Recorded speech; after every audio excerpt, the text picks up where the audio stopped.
Yeah, my name is Teresa Casey and I am an elementary PTA president, and I just wanted to show you what we do in order to keep track of our budget and finances.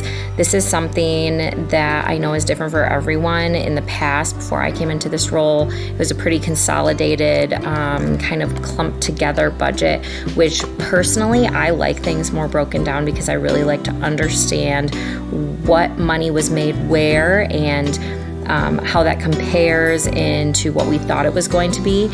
So what you're looking at here is actually a Google Sheet. This is easy for my board and I to track together. We can see everything and adjust it in live time if needed. We've had many a phone call conversation where we're both on this sheet trying to figure out different details, but it's worked out well so far. You may have QuickBooks or something more complicated, but knowing that the average PTA person isn't necessarily a QuickBooks expert, we found that this works really well for us. So the way that I break everything down is I have this expense report here right at the bottom.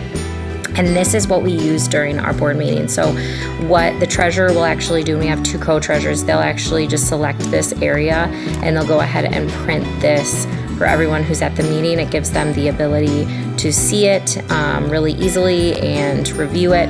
And this whole expense report is actually populated by all of these month tabs down here. So they don't actually have to input anything, or shouldn't have to, into the expense report. As long as they are tracking everything during the month, then this expense report should be accurate.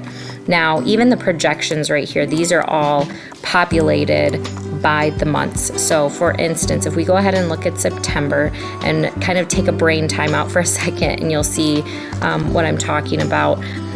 This is what each month looks like. So you will have to input your beginning checking balance each month, and then we also include the savings. That's something, these two are what you have to input manually.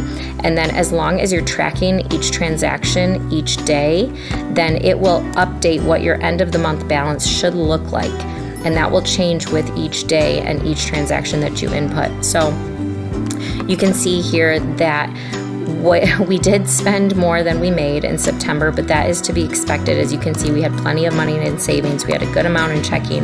And so we felt really comfortable with spending additional money. Everything, again, is populated. So here you can input manually what projections you think are going to happen throughout the year. So for instance, in a past year, we maybe made about $200 in Venmo donations towards teacher meals for conferences. So we put that here, and then when we're tracking everything within the budget, it will populate the actual amount of how much we made. So again, these are all the income, and then everything else is expenses. All of these blank lines, this will kind of get tightened up within the next year or two as we decide, oh, we really don't have any further categories within HOPS meetings, so we'll just go ahead and stick with having maybe that one column or having one extra one just in case. But for now, we have some, for instance, this fun run had a lot of additional tabs columns that we don't necessarily. Here, I'll give you an example of how this all populates. So again, you can see here we projected the 200. This right here populates into the expense report here. So it goes into the Venmo teacher donations. You can see the calculation here, which is basically it's pulling from that tab. It is I6, and it's just pulling I6 right here from September. And if it were, say we had more teacher meal donations in the future, I would adjust this and maybe add a different month, and then it would go ahead and pull that as well. You can see how things change. So I'm going to just give you an example. So say we brought in $200, and this is an income. You want to keep it separate from the expense area. But say we brought in $200 on the first, and it was event income. You can see that it automatically pulled that $200 in here, so we can understand where we're at in the budget overview, but then it also pulls it in right here into the expense report. So the treasurer doesn't have to input that $200 in different areas. As long as she's looking at the bank account, she or he, I should say, as long as they are looking at the bank account and inputting the transactions each day, then everything else should populate for them, making their life really easy. The biggest thing that they need to make sure is that at the end of the month, once they've input all of the transactions, that their end of month balance matches what you have in your bank statement. So it's kind of a good checks and balances for you. I'll go ahead and take this out now since this didn't actually happen.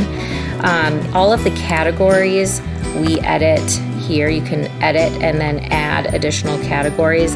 They're all different colors, so it's just a little bit easier to differentiate. And there's a lot of them, obviously. I just like things really broken down. It gives a better understanding of where we're actually making money and where we're spending money. So October was a much more exciting month in our world. And let's see. Oh, actually, is that true? It starts to get a little crazy down here. Yeah. So we had a good amount of transactions. October, yeah, got pretty busy. The reason for that is we had a really, really big event in October, which we still haven't recorded, that we made about $12,500 in the fun run, which you see here, but there were a lot of expenses. So this number will change. The difference will change.